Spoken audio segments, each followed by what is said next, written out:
Assalamualaikum warahmatullahi wabarakatuh. Saya Rahmayanti akan memenuhi tugas mata kuliah penulisan artikel opini. Saya akan menjelaskan mengenai artikel opini. Apa saja yang akan kita bahas? Yuk kita simak bareng-bareng.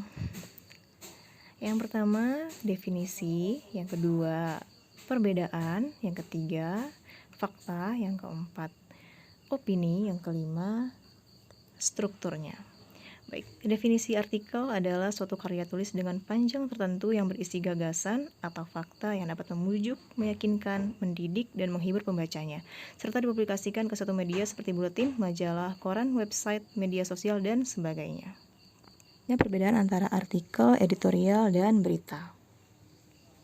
Artikel, editorial, dan berita sama-sama mengandung fakta di dalamnya.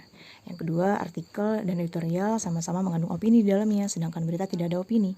Yang ketiga, artikel, editorial, dan berita sama-sama mengandung isu aktual di dalamnya. Dan yang terakhir, artikel ditulis oleh penulis, editorial ditulis oleh editor, dan berita ditulis oleh redaktor.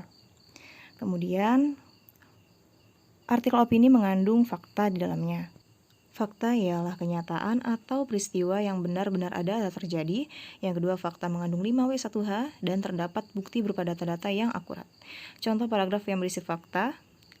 Dodi ialah seorang anggota Dewan Perwakilan Rakyat dari Partai Merdeka yang ketahuan oleh KPK di Hotel Melayu, Senin 4 April 2015. Dodi ditangkap beserta dengan kawannya dan juga seorang pengusaha yang diduga sebagai pemberi suap.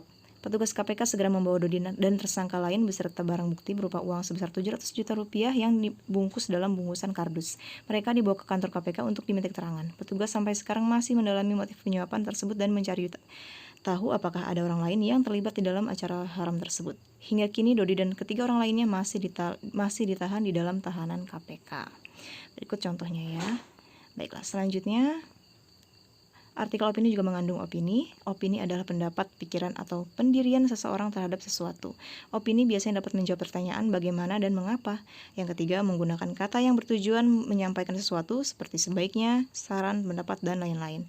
Contoh paragraf berisi opini, menurut Taufik, sosok Joko Widodo alias Jokowi memang cukup fenomenal. Hal ini terlihat dari ramainya pemberitaan yang diikuti dengan tingginya anima masyarakat terhadapnya.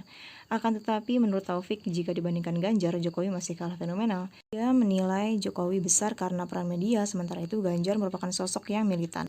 Struktur artikel opini. Pengenalan isu berisi mengenai isu aktual yang akan dibahas, isu yang dipilih berdasarkan minat penulis. Yang kedua, rangkaian argumen, berisi mengenai pendapat atau opini penulis terkait topik yang diangkat. Terdapat fakta baik berupa hasil wawancara, pengamatan, atau sumber tertentu. Yang ketiga, penegasan ulang, berisi mengenai pembahasan sebelumnya, mungkin pula bagian ini disertai harapan, saran, dan lain-lain. Yang selanjutnya, tips menulis artikel opini. Yang pertama, muatlah informasi yang sedang kontroversial, argumen yang logis, dan simpulan yang kuat. Tak perlu takut dengan kontroversi, berpikir secara strategis, tambahkan sebuah fakta yang diketahui banyak orang, perbanyak referensi sesuai tema, buatlah lead yang menarik, dan tutup artikel dengan pendapat kamu tentunya. Baik, sekian dari saya. Semoga ilmu yang saya berikan dapat bermanfaat bagi kalian semua yang mendengarkan, dan semoga ini bagi pelajaran sendiri untuk saya. Terima kasih sebelumnya. Wassalamualaikum warahmatullahi wabarakatuh.